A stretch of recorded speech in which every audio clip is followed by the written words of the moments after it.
It is personal, but everybody approaches that in a different way.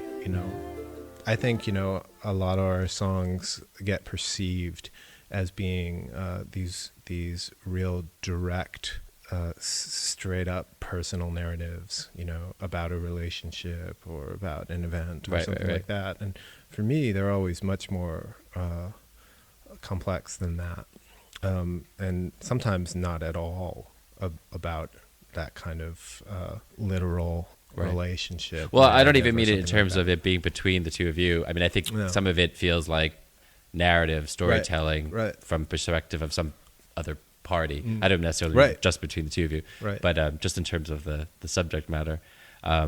So I'm assuming that that songs come about through all sorts of combinations. That sometimes it's individuals, sometimes collaborating. Right.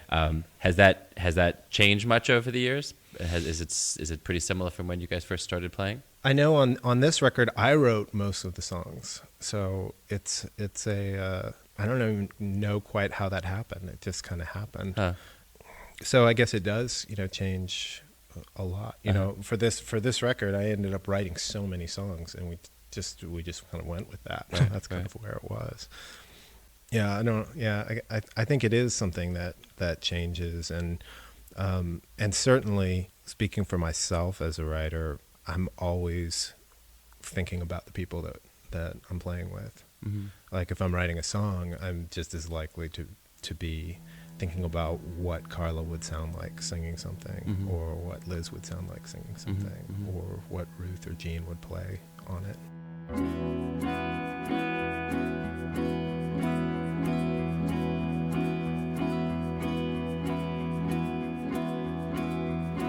Because I could no longer wait, because the hour had always been too late. Could I have been so old before you said? Could I have been so old before you said? One of the other projects that you guys work on is playing children's music together, which I know you do as well with Elizabeth. And it's under her name. And I've seen you guys a number of times. And the irony of it is I actually first learned about Elizabeth's children's music from Dan Zanes, who spoke really highly of her when I interviewed him. Yeah. And then I went back and sort of discovered Ida, because I think when you guys were playing, I was living on the West Coast, and so it was like during a period of time when I wasn't aware of you. I went back and discovered all the records, and I was just like, these guys are amazing. Like, how did I not know about them?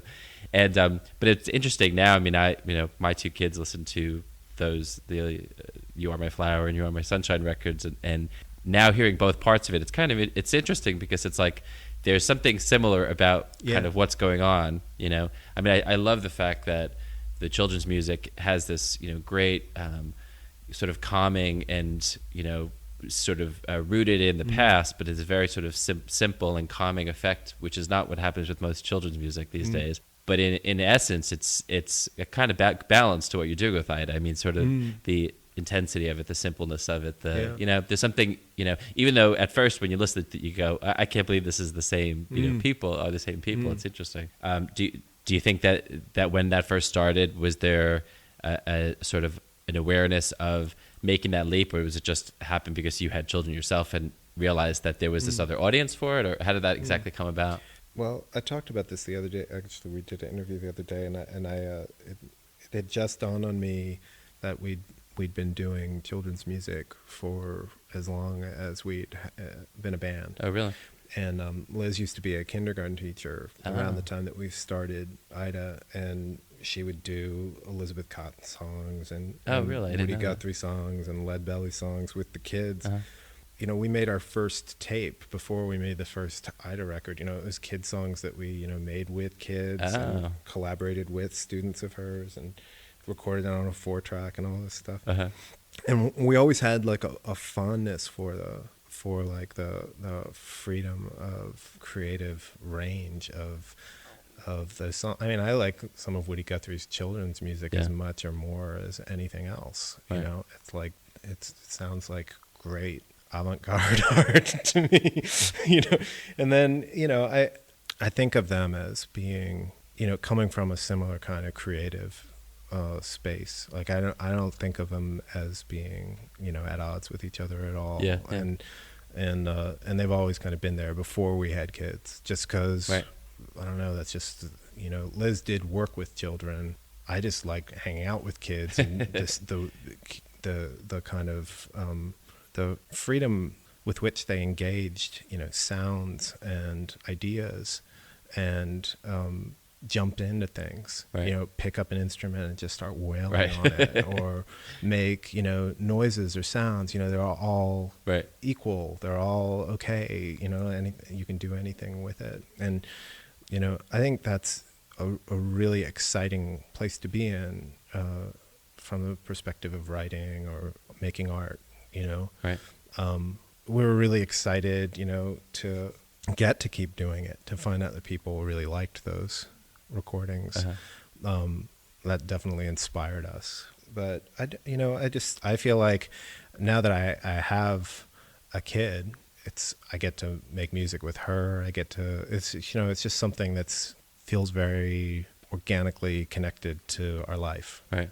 We like make music all the time. Right. We're always making sounds, and it's just getting to make music with kids is just, great opportunity to do that. I don't know, just to experiment with sounds. I'm so glad I'm here. So glad I'm here. So glad I'm here every day. So glad I'm here. So glad I'm here. I'm so glad I'm here every day. I'm gonna sing while I'm here. Sing while I'm here. Sing while I'm here every day.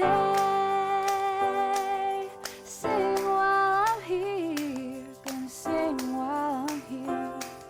Sing while I'm here every day.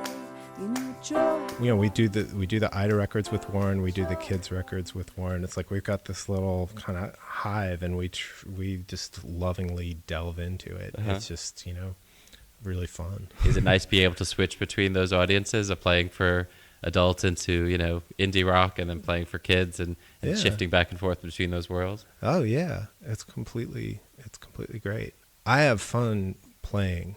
If I had my way, I'd play music all the time, like play shows all the time. But doing kids music and doing Ida music, it actually fulfills a lot of that need that I have or whatever, because I get to play all the time. That's cool. And I get to hang out with my kid all the time. Exactly. Bring it to the shows. The grass is just as green, the sky is just as blue. The day is just as bright, the birds are singing too. You are my flower, you're blooming in the mountain for me. You are my flower, you're blooming there for me.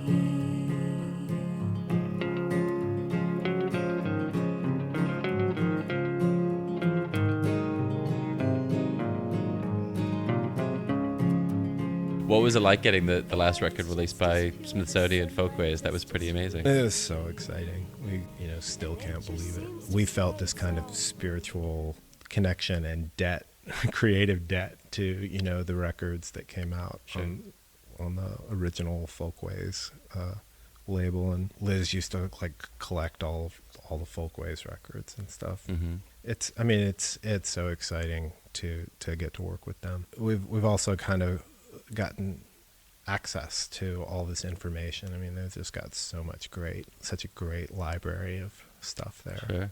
Is there another children's record that you have in the works, or? Yeah, we're working on one. You are? Right now, yeah. Well, my daughter literally now goes to bed every night to "You Are My Flower." So that's awesome. She, for the longest time, listened to all these Irish Celtic lullabies, but she shifted, and now that's what she listens to.